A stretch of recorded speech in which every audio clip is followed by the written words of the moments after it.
Hey, if you like music like this, Hey Jude, don't make it bad.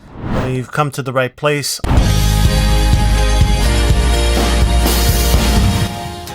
I'm Jeron Music, independent musician based out of the New York City area, and I do covers, I do originals, music production, all things music that really speaks to me. My mission is to evoke emotions out of people like you and myself through music. So this is a series that I'm going to do. Hopefully, if it gets a response, I'll keep it going.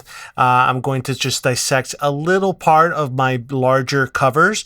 The full-length version of this is on my channel. I'll post a link in the description or somewhere here. For those of you with short attention spans, I'm going to just look at one of the mini sections. Obviously, this is or maybe not obviously, if you're not aware, this is a Beatles song, a very classic Beatles song. I'll play the whole first thing and then I'll talk a little bit about it so you can get it in your ear. Hey Jude, don't make it bad. Take a sad song and make it better. Remember to let her into your heart. Then you can start to make it better. All right, so there's a couple of things going on in there, but for those of you that are Gen Z and above, maybe you've never heard of the Beatles, and that's okay. They were a very famous group in the 1960s. They were kind of the boy band of their era, but then they were also one of the largest bands of their era. And this song, Hey Jude, was released in 1968. It was a single. It was during their maybe their middle to the later years, because the Beatles were only around for about, the recording years was like 7 years, roughly from 1963 to 1970. They had been around a bit longer, since the late 50s, early 60s, but really they did the bulk of their albums, about maybe 13 or so, off the top of my head, don't quote me, within a 7-year span, which is unheard of by today's standards. Even major artists like Michael Jackson would put out albums once every 5 years or so. But this was one of their biggest hits, and it was groundbreaking at the time because the full-length song, runs close to 7 minutes running time. Now, back then, this was before streaming, before Spotify, so obviously the radio was one of the main sources where people got their music, and it was okay. It was fashionable back then to have songs.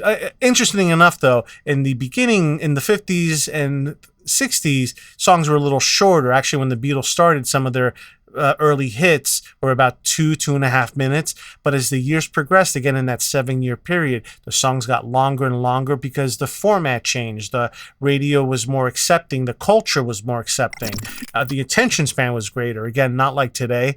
So you could have a 7-minute pop song on the radio. Quick time out. If you're enjoying this content and you want to go beyond just being a casual viewer, subscriber, or follower, well then I got something for you. I encourage you to head on over to my Patreon page, where you can become a true fan and or supporter of my music journey, my content creation, and growing this channel and other platforms. There you can choose from any tier, each having its own exclusive perks and benefits. Your support there as a patron helps me further build a community and keeps me motivated and able to create more content and music for you. I'll put a link in the description or on screen. All right, now back to our program. On my full-length cover version, I pretty much do the entire structure. I change, obviously it's in my singer-songwriter alternative style and in my voice and my key, but I pretty much do the long version as well. So again, I encourage you to check that out. It helps a lot. It's a good time to ask you to subscribe to the channel.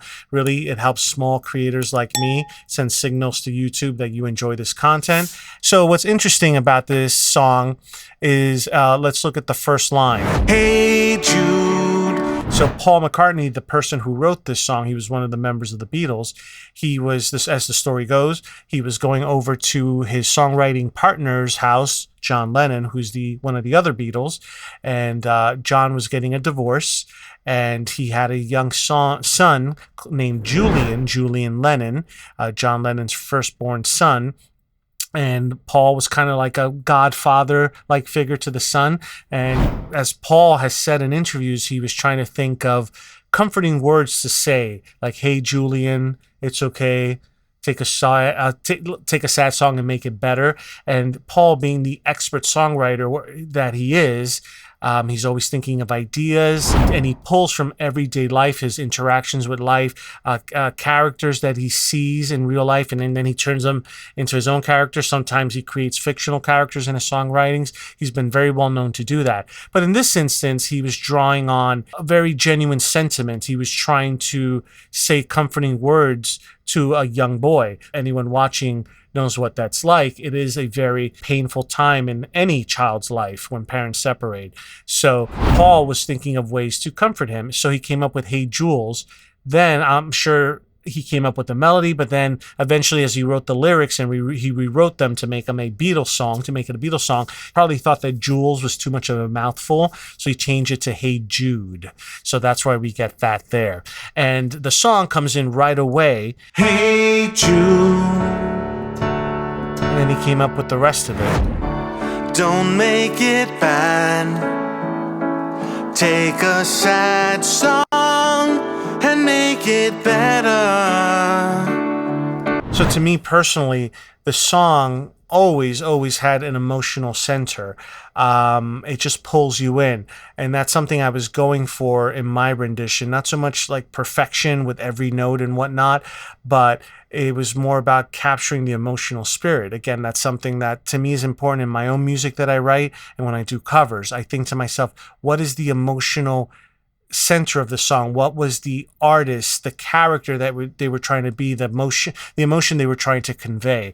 And I think that's very important in music, something that is lost a lot, I think, in today's music. I won't name any artists or particular songs or genres, but I'm sure you can think of some. And sometimes music can be just music for the sake of music. It doesn't have to necessarily get an emotion out of you, but I tend to believe the best music, whether it's quirky, high tempo, low tempo, mid tempo, a lot of instruments, no instruments, some kind of emotion should be conveyed by the instrumentalist, or if it's an instrumental version or one with lyrics and a vocalist, it should be conveyed and coming through so that it puts the listener in a certain space. And every time I hear Hey Jude, it definitely puts me into that space of, even aside knowing the backstory of it, Paul's inspiration for the song, it's more of like, ooh, the chords, the rhythm, the shape of the melody. It's like chicken soup. It's just very nourishing.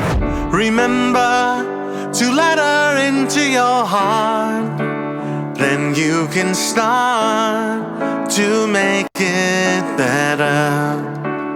Obviously, then at that point, it's very obvious in the lyrics, remember to let her into your heart. You know, Paul, he's setting up lyrically that it's a kind of a relationship type song, or speaking to someone. Actually, the second verse and the other verses will delve more into the story, but I'm not going to go as far as that in this video because I'm trying to keep these videos brief for a short attention span audience to help me out with the algorithm. So again, if you want to hear more about Hey Jude and my thought, interpretation of this, analysis, breakdown, more the rest of the cover, I encourage you to leave a comment and let me know that you want to hear more of it. Once again, I'm Jeron Music, and while you're here, make sure you, again, hit my face up here, subscribe to the channel, really goes a long way.